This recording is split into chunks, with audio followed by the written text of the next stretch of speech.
Assalamu alaikum, 7th class. Today we will start a new chapter number 9, dispersion of light. And your diary is learn refraction.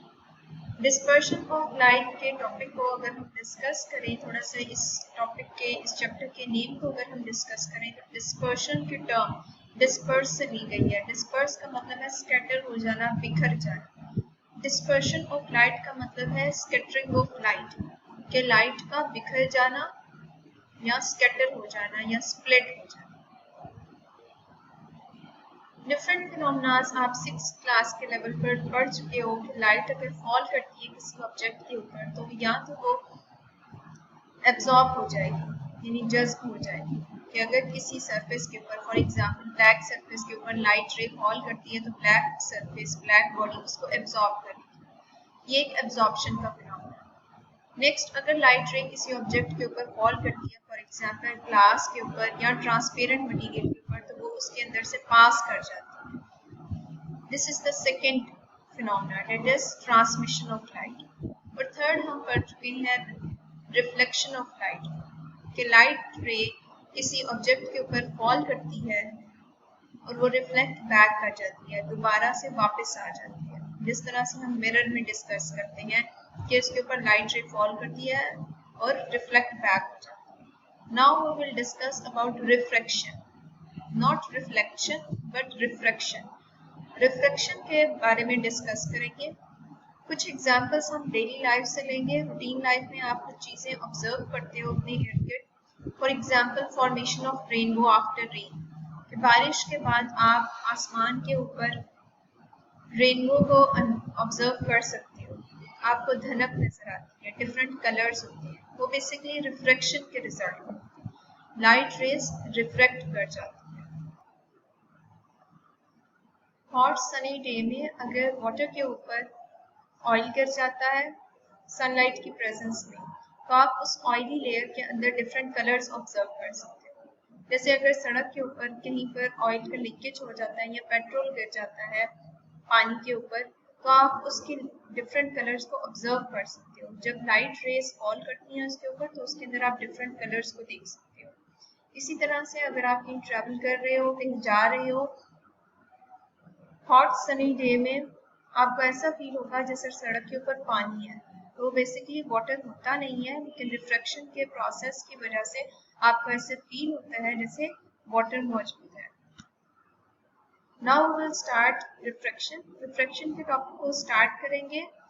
ये daily life की examples थी जो आप अपने इर्द गिर्द ऑब्जर्व कर सकते हो। जब हम रिफ्रैक्शन के टॉपिक को डिस्कस कर लेंगे उसके बाद हम इन एग्जांपल्स को दोबारा से डिस्कस करेंगे कि ये फिनोमेनास बेसिकली होते किस तरह से हैं, कैसे लाइट डिस्पर्स हो जाती है और हमें डिफरेंट कलर्स शो होते हैं।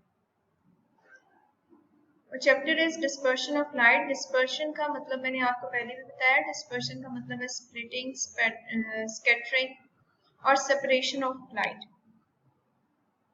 Dispersion of light can also be defined as separation of white light into different colors, कि हम white light को separate कर देते हैं different colors में। और separation of any radiation, या किसी भी radiation की separation। radiation का मतलब है ray, कोई भी light ray हो सकती है या कोई भी दूसरी ray हो सकती है। अगर हम उसको separate कर देते हैं तो इसका मतलब है हम उसको disperse कर रहे हैं। Next we will start refraction। Refraction को डिफाइन करने से पहले एक चीज का आपको पता होना चाहिए, तो कोई भी ऐसा सब्सटेंस, कोई भी ऐसा मटेरियल, कोई भी ऐसी बॉडी जिसके अंदर से लाइट ट्रैवल करेगी वो मीडियम के तौर पे एक्ट करती है। और लाइट को ट्रैवल करने के लिए कोई भी मीडियम रिक्वायर नहीं होता, कि अगर आप एयर भी ना रहने दो, सॉलिड सब्सटेंस भी मौजूद ना हो, गैसियस सब्सटेंस भी मौजूद ना हो, लिक्विड सब्सटेंस भी मौजूद ना हो, तब भी लाइट रेज ट्रैवल कर जाएगी।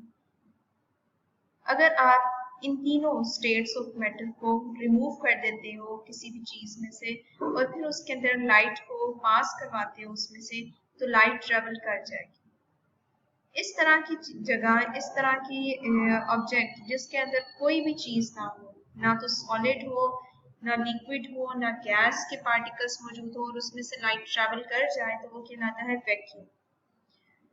First point, light does not need medium to travel. Light को ट्रैवल करने के लिए मीडियम रिक्वायर नहीं होता, कोई भी बॉडी रिक्वायर नहीं होती, सॉलिड, लिक्विड या गैसियस सब्सटेंस की रिक्वायरमेंट नहीं होती। It travel at different speeds in different medium, और डिफरेंट मीडियम्स में से ये डिफरेंट स्पीड पर ट्रैवल करती है। अगर वाटर में से ट्रैवल कर रही है, लिक्विड स्टेट है उसकी, तो उसकी स्पीड डिफरेंट होगी।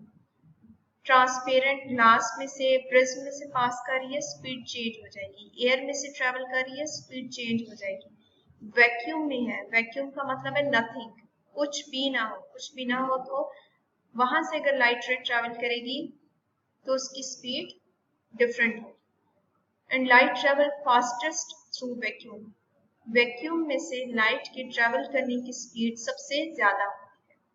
अगर हम रिफ्रैक्शन के फिनोमेना को डिस्कस करें तो हम कहते हैं refraction is a process in which light ray when travel from one medium to another medium it changes its speed and direction।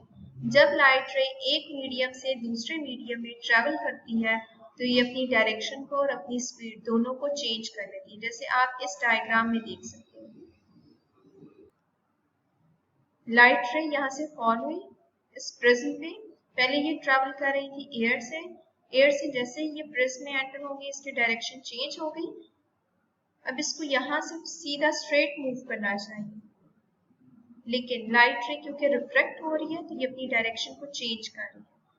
Further जब दोबारा प्रिज्म से वापस एयर में आएगी, दोबारा से आप ऑब्जर्व कर सकते हो कि इसकी डायरेक्शन चेंज हो जाएगी, डायरेक्शन भी चेंज होगी और स्पीड भी चेंज हो जाएगी। And this phenomena is known as refraction of light। समंदर में किसी भी वाटर बॉडी में भी ऐसा ही होता है, लाइट रे बेसिकली एयर में ट्रेवल कर रही होती है और जब वो लाइट रेज एयर में ट्रेवल करते हुए वाटर बॉडी के ऊपर फॉल करती है, पानी के ऊपर गिरती है, वाटर के अंदर एंटर होगी, जैसे ही वाटर में एंटर होगी तो उनकी स्पीड और उनकी डायरेक्शन चेंज हो जाएगी। When light passes from one transparent medium to another, it changes its speed and direction।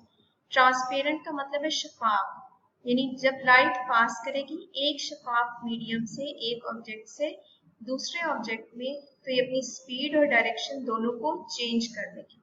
अगर ऑब्जेक्ट ट्रांसपेरेंट नहीं है तो इस केस में आप रिफ्रैक्शन को ऑब्जर्व नहीं करोगे। This bending of light is called refraction, और ये लाइट की बेंडिंग का जो प्रोसेस है ये रिफ्रैक्शन कहलाता है। Light does not change its direction when it falls perpendicular to surface of medium. Light ray सिर्फ उस टाइम पर अपनी डायरेक्शन को चेंज करती है जब ये परपेंडिकुलरली फॉल नहीं करती। फॉर एग्जाम्पल यहाँ पर आप इस डायग्राम में देख सकते हो, लाइट रे फॉल कर रही है, मीडियम की डायरेक्शन ये है और लाइट रेस इस डायरेक्शन में फॉल कर रही है। अगर लाइट रेस सीधी फॉल करती है इस डायरेक्शन में स्ट्रेट, तो ये अपनी डायरेक्शन को चेंज नहीं कर सकती। परपेंडिकुलर का मतलब है राइट एंगल पर। मीडियम की पोजीशन ये है, अगर राइट एंगल पर ये फॉल करती है सरफेस ऑफ मीडियम के तो ये अपनी डायरेक्शन को चेंज नहीं करेगी, सीधा पास कर जाएगी। लेकिन रिफ्रैक्शन के प्रोसेस के लिए कंपल्सरी है, जरूरी है कि लाइट रेज जो है वो परपेंडिकुलरली फॉल नहीं करेंगी, ये डिफरेंट डायरेक्शन से फॉल करेंगी। जब ये फॉल करेंगी तो एक मीडियम से दूसरे मीडियम में जब ट्रांसफर होगी, ट्रेवल करेंगी तो अपनी डायरेक्शन को चेंज करेंगी। For example this is incident ray, जो लाइट रे मीडियम के ऊपर फॉल कर रही है वो इंसिडेंट रे कहलाएगी। ये इंसिडेंट रे जब फॉल करेगी ग्लास के ऊपर और ग्लास में से फर्दर ये ट्रेवल करेगी, तो जैसे ही ये ग्लास बॉडी के अंदर एंटर होगी इसकी डायरेक्शन चेंज हो जाएगी, जैसे आप इस डायग्राम में ऑब्जर्व कर सकते हो, इसकी डायरेक्शन चेंज हो जाएगी। फर्दर ये दोबारा से जब एयर के अंदर एंटर होगी तो दोबारा इसकी डायरेक्शन चेंज हो जाएगी। This phenomena is known as refraction of light, in which light when passes from one medium to another it changes its direction as well as its speed। Speed भी change कर लेती है अपनी और direction भी change कर लेती है। This is known as incident ray, जो लाइट रे फॉल कर रही है, और जो लाइट रे अपनी डायरेक्शन को चेंज कर रही है ये कहला रही है रिफ्रैक्टेड रे। Now open your books Chapter number 9, Dispersion of Light, page number 92. We know that light does not need a material medium to travel. Light travels at different speeds in different mediums. Light travels the fastest through the vacuum. ये lines आपने इसी तरह से याद करनी है, मैंने आपको समझा दिया. नेक्स्ट, when light passes, इसके ऊपर आप हेडिंग दोगे रिफ्रैक्शन. Definition of refraction. ये रिफ्रैक्शन की डेफिनेशन है. When light passes from one transparent medium to another, जब लाइट रे पास करती है एक ट्रांसपेरेंट मीडियम से दूसरे मीडियम में, it changes its speed and direction. ये अपनी स्पीड को और डायरेक्शन को चेंज कर लेती है. This bending of light is called refraction, और ये फिनोमेना रिफ्रैक्शन कहलाता है. But when light falls perpendicular to the surface of medium, लेकिन सरफेस ऑफ मीडियम की अगर वो ये परपेंडिकुलरली फॉल करेगी, जैसे ये डॉटेड लाइन शो की हुई है, इस डायरेक्शन में अगर फॉल करेगी, it does not change its direction. फिर ये अपनी डायरेक्शन को चेंज नहीं करेगी. ये पैराग्राफ आपने कंप्लीट याद करना है और इस डायग्राम को आपने बनाना है. इस डायग्राम में ये शो किया गया है कि ये लाइट रे फॉल कर रही है, जो फॉल कर रही है वो इंसिडेंट रे है. जब ये दूसरे मीडियम में एंटर हो रही है, अपनी डायरेक्शन को चेंज कर रही है. इस रे को अब आप नाम दे रहे हो रिफ्रैक्टेड रे का. लेकिन यही रिफ्रैक्टेड रे जब दोबारा वापस एयर में आएगी तो ये इंसिडेंट रे के तौर पर एक्ट करेगी, और जो बाहर निकल रही है वो रिफ्रैक्टेड रे कहलाएगी, क्योंकि अब उसकी डायरेक्शन चेंज हो रही है. इसी तरह से आपने एयर और ग्लास शो करना है, लिखना है और इस डायग्राम को बनाना है. Thank you.